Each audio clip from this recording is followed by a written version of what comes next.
Hi, everybody. Welcome to another episode of Artistically Black, the continuing conversation on the love and labor of art, the expansiveness of the Black community, and the connection between the two.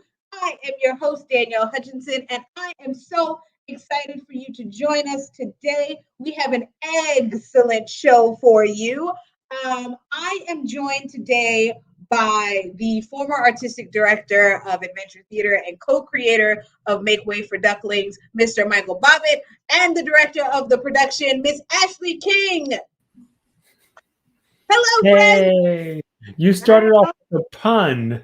I did. This show, it took me 48 pages, but I got my ducks in a row. So that was fun. No, it's a pun-free zone. I think Leon Seaman is having an effect on you. It was, you know what? I was waiting, but that was a pun that should have come much earlier in the script. Okay? It's like the ultimate duck pun. For those who haven't figured it out yet, we're talking about Make Way for Ducklings, which will open on February 6th at Adventure Theater. So I'm so excited for you all to join me today to have this conversation. So let's first start off by asking Mr. Michael Bobbitt, what have you been up to since leaving Adventure Theater? What are you doing? Like a year and a half of sobbing and crying hysterically because I miss you all so much. Yes, that is samesies. Yeah, samesies. Well, I moved up to Boston, if you all remember, to run the new repertory theater in Watertown. And after about 15 months of that, I was poached by a search firm to consider being the executive director of Mass Cultural Council. Mass Cultural Council is a state arts agency that funds the cultural sector in Massachusetts. They foolishly hired me to do this job. And so now I get to enjoy the position of being the most senior government official in arts and culture for the state of Massachusetts. And I get to give away $30+ million to arts and culture organizations and artists every year. It's the best job in the world. What a wonderful job to just give the art money away to all the people. And Miss Ashleigh, what was the last show that you did with us here at Adventure Theater before taking on this wonderful role of director? Oh, okay. So the last show I did was the TYA adaptation of Big River. I was the choreographer for that, which I see behind your head there. Yes. So I'm so excited to talk about this book. So Michael, for those people who are not familiar with Make Way for Ducklings, can you tell us a little bit about the book and why you selected this book to adapt into a musical? Yeah, so this is a Caldecott Honor book. It has many awards. It's been around. I think it's the 2021 is the 40th anniversary. No, 80th anniversary of the book. Something profound. I can't remember. I think it was. I don't have the numbers in my head, but this is a really popular book that probably every preschooler has read or seen at some point. And so it started way back in 2007 or 8. My co-writer, Sandy Eskin, said, you should look at this book called Blueberries for Sal. It's amazing. And I was like, I'm not feeling it. And so we put it aside for many, many years. And then I don't know what it was, 2018, 17, she mentioned the book again. I looked into it, looked at the number, the love that it had in the community.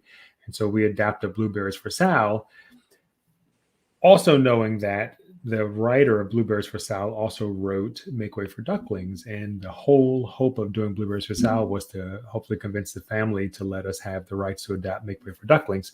So when we did that, we worked very closely with the family, including Sally and Jane. Sal, Blueberries for Sal, and Jane. And they liked us. They liked the script. They liked the work we did. And so when we approached them about adapting Make Way for Ducklings, they said, yes, absolutely. So here we are. Oh, my goodness. And so to answer my question about how long you've been working on this. So Ashleigh, what is your vision and approach for bringing the Ducklings to life? Like, how are we going to see that on the stage? Well, the main thing I like to do is to really think about how we are dramatizing a different medium, because that's kind of the job of adapting something. And I've adapted a lot of different things: songs, comic strips, books, poems. Where's the drama? Where's that sort of hour to 2 hours of live theater? How do we find that out? So the big thing was just zeroing in on what the main story was. And we realized it's really about the tension between the parents and parenting, and how parenting can affect children. And if we're not careful, if we because children are soaking up everything they learn from us, if we're not careful, we can teach our kids things that we don't want to teach them. Yeah. So actually, how are you taking what is on the written page and bringing that to life? What are you going to do with that? Well, what's so great about what's on the written page, especially because it's Michael, led by Michael, and he already has such a theatrical mind, that there's not a lot that I have to do, if that makes any sense. Like, it's the characters are very obvious. We've had a really great relationship and line of communication, and like developing little things that help the characters become more obvious. And so in talking with my designers, all we've really wanted to do is create a world that's exciting for our younger audience, to keep them engaged, but not put anything that gets in the way of the actors. Because at the end of the day, it's like Michael said, it's a story about parenting and home and community. And I personally don't want anything too duckish to create a barrier between our audience and that lesson, if that makes sense. And I don't want them to be able to other our performers, if that makes sense. So it's bright colors. We have spoiler alert, sort of like a postcard theme going on, like a finding a home, a wish you were here sort of motif, and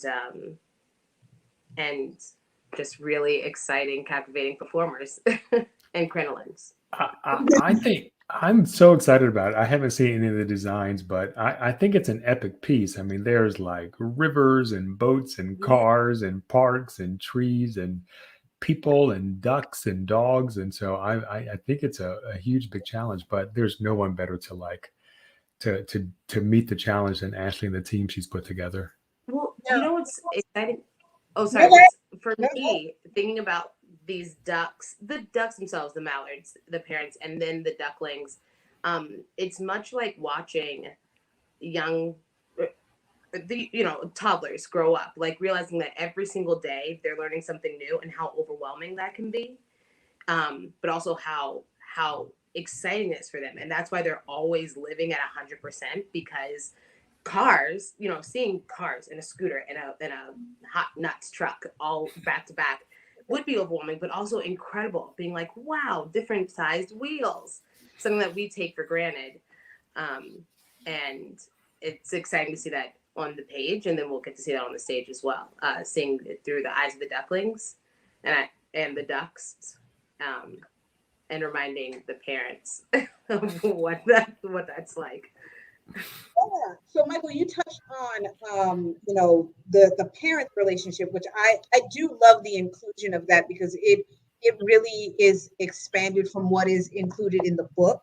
It kind of gives another depth, another layer to it. So there's an element of realism. Why did you feel so led to add that level to step up the parent relationship?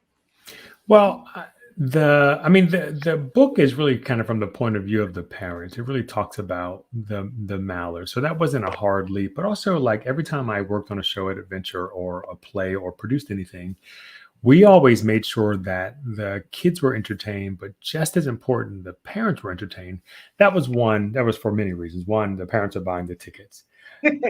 Two, when I had, some of you probably remember my son Sang, but when Sang was young, I remember sitting through some god-awful children's entertainment that where the parents were left out.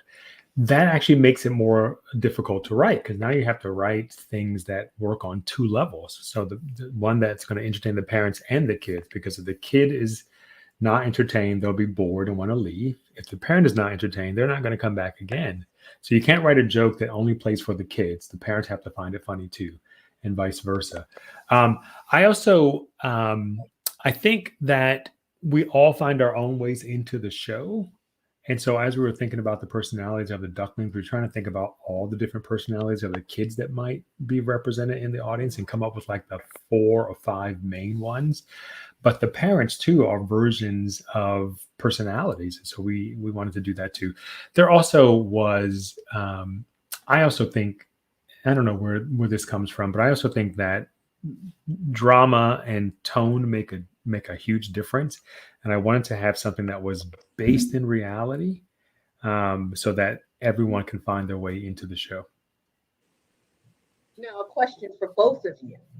Do you identify, is there a specific character in the play that you either see yourself in or that you gravitate to most, that you feel a connection with? I can guess for Ashleigh, but No, I think in a way I might surprise you. Well, it depends on which version of me you're thinking of, Michael. I actually really identify with Mr. Mallard, and I have such a soft spot for Quack, to the point where I maybe have put like other layers on Quack that don't exist, but Quack really reminds me of one of my daughters, and just this unbridled, raw, like joy and no filter, and not the no filter of the millennials that's like code for rude, but like no filter as in like I'm processing and giving it right back to you immediately. And I adore Quack even more than just the comedy that Quack brings to the show. I love that character. And then for Mr. Mallard, when it comes to the relationship, I feel like I've also been very protective of him because I'm like, yeah, well, if one partner is always stressing, there's not enough space in the room or the relationship to share your stress either. So you have to be super laid back in order to bring a balance to the home. And then, or you think that's what you're bringing, and you end up creating more tension because, anyway, that's what I see in the script. That was my way into it. I think one of the things I bring everything that I am to every single thing that I write and every single character that I write. So I think there's bits and pieces of me in all the characters. I will say that Quack is also my favorite. But one of the things I do when I write is that I will read and act out every single part in the play from that character's point of view, to sort of make sure that the whole character is there. So I have to do so this is a 7-character play or 7 actors. So I have to actually, it's kind of fun to do that. And I don't consider myself an actor anymore, but it's kind of fun to do that to see what you're missing. But I find myself I really enjoy playing Quack the most. I think I'm mostly connected probably with Mr. Mallard more than anything else, because I tend to be a little cooler and laid back, and he's passionate in his own way, and I think that's something we share. I have a passion about arts, but also I get to do the things I love to do the most, so it's not that deep for me. Like if it doesn't go well, there's another idea to be had. I must complete the triangle, the trifecta for Quack. I identify very closely with Quack. He's my favorite duckling. It's just something about that character. There's just like, he's almost fearless in his approach, and it just the way he goes about things. He's just not. It's not a naivety. There's a level of curiosity there that you don't know. So you're like, all right, pizza. Why not? That's what we're gonna go with. It's wonderful. Ashleigh, let me ask you this: are you drawing any inspiration from the ducklings in your life? So listen, I've been making this joke ever since I got this position, that it was like the typecasting for directors, that they just needed somebody who knew what it was like to have a bunch of kids at once. For our audience at home, I have triplets. So it turns out that I was wrong. That it's not just a joke. I've been away from my family, or had been away from my family, for a little over a month, doing another project, and love them, bless them, how amazing they are. They all drove out cross country, drove to California to pick me up, and we've been making another cross country trip back home. So watching them now, a month older, three very strong opinionated 3-year-olds sit in the back seat, I realize what that relationship actually is, between those ducklings. Just the way they feed off of each other, and it doesn't change their personalities at all. They're still very 3 distinct personalities, but like how they feed off of each other, how they pick at each other, how they defend each other. It definitely has been a case study. Perfect type director casting. It's uninterrupted. It's like constant research, watching them in the backseat. You just you have you stage the scene at home, and then you bring it to rehearsal the next day and say, hey, let's try this. Or for the cast research, we just all have dinner at Ashleigh's house one day. Right. Yeah, that works. I mean, that will get it done. That will get it done. Can you talk about, Ashleigh, can you talk about the designers that will be working on this show and what they're bringing to the table? Right. So we have a really awesome collection of younger designers. And I think there's something that's so great about that. Just people who still have this is nothing against experience, but they have a lot of really fresh ideas. People are really excited. We have 2 students from University of Maryland. One of them, Sarah Beth Hall, and the other one, Xavier. Last name I just forgotten, so sorry. But Xavier is working on projections for us, which is really helping boost lighting. Create different, because there's so many sets, so many scenes. Not sets, sorry. So many locations in this story. So we get to do something a little more exciting and bring more texture and depth. Sarah Beth Hall is our set designer. Incredible. I've loved my conversations with her. Kanan is a young woman of color who's doing costumes for us, and has a lot of experience actually with incorporating puppets into our costumes. So that's great for this show, obviously, where we're needing to blend our worlds. And then the incomparable Dre is doing our puppets. Tosin's doing sound, another young person of color. I'm sure I'm forgetting somebody. If this feels like the Academy Awards, like that one where I'm like, oh, I forgot to write down people's names. I'm so excited about Dre, by the way. Just brilliant. But when she did the puppets so we got her into, she was our sort of regular props and puppet person. Mm-hmm. But she left, and I was like, you have to do Blueberries for Sal. Yes. And when I convinced her to do it, I was like, oh, yay, Dre's doing it. So I'm going to add some puppets to the show. And I went back and we added Uncle Moose, who was a character that had no lines, literally walked on stage, ate some blueberries, and left. And it was like the hit of the show. But because Dre was on the project, I was like, I'm adding Uncle Moose. Well, obviously. I mean, I'm looking forward to whatever the puppets that she brings to life.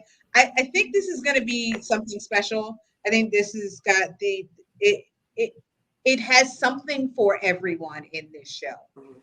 There's a lot of heart to this show. There's a lot of realism that I'm looking forward to you all bringing to the stage. It's going to be great.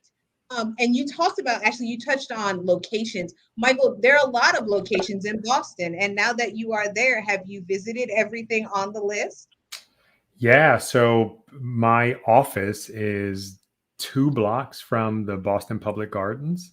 Oh, my goodness. Where the Make Way for Ducklings statue exists right now, which is very cool. And then to get home, I have to drive across the Charles River.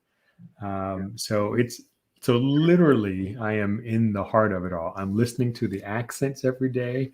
I'm absorbing the culture. So there's a lot of Boston-y jokes in there. We hope they work for non-Boston audiences.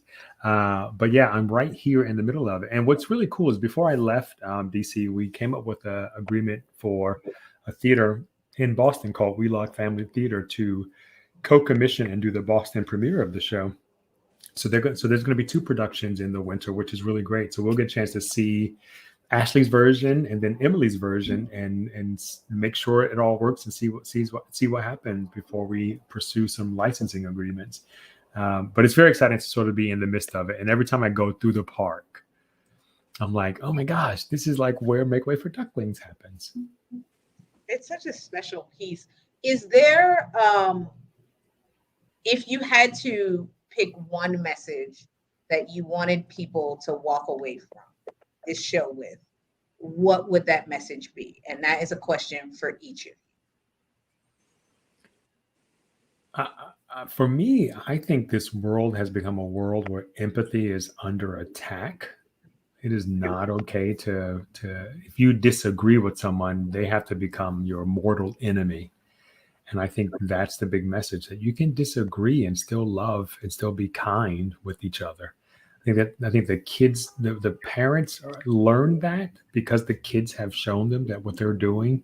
And eventually, I'm hoping that the scene that people know about in Make Way for Ducklings, which really starts the show and ends the show, I'm hoping that is the whole dramatic intent of the show. We're building towards that place. And when we come into crisis because of our disagreement, we can all learn that, hey, you can have disagreements, but still really love and care for and have empathy towards each other. That would be my biggest message. Ashleigh? I think for me, I was trying to think of a succinct way to say it. But I have always personally benefited from the trite, it takes a village sort of mentality when it comes to raising children. And as I've gotten older, and as my children have gotten older, I've also learned that part of that village is in fact your children. Like part of conscious parenting is listening to them, and from infancy, from hatching, working on ways of communicating so that they can tell you how you can better parent them and build with them. And I think that happens throughout this story as it's written. These parents learn to communicate with each other. They learn to listen to their children to help parent them better. And they learn to, as a unit, figure out the community that best serves their needs and trust that community. So yeah, I've no perfect Oprah way of saying it, but something with those words in it. Oh, that was perfect. It's funny because I try not to write messages. It's one of the things I hate about sort of how people write, that they start with a message, something they want to teach people. I don't like that sort of didactic nature of that. I try to just write something, a piece of drama that people can sort of get into. And if a message reveals itself, great. I remember, as a producer, I was always getting approached by playwrights that are like, I want to write a bullying play. And I would say, no, write a play about a character that's having struggles, and that this is maybe one of the storylines. Don't write me a play about bullying, because kids don't love that. They don't want to be preached to. They want to sit there and enjoy. And I also think that if you can be entertained, you'll remember the messages better. Yeah. So I always set out to try to entertain, but not try to preach. That's beautiful. That's great. I love that. Well, this was great, friends. I had a good time talking about the Ducklings. Thank you so much for joining me on this episode. I am very much looking forward to seeing the show. I will probably see it multiple times. Thank you, Ashleigh. Thank you, Michael. This was wonderful. Make Way for Ducklings opens on February 6th, 2022. We hope to see you and your ducklings. And if you feel so led, please donate to Adventure Theater at atmtc.org. No donation is too small. We love you all. Thank you so much. All right, friends, have a wonderful, wonderful Sunday. Bye, everyone.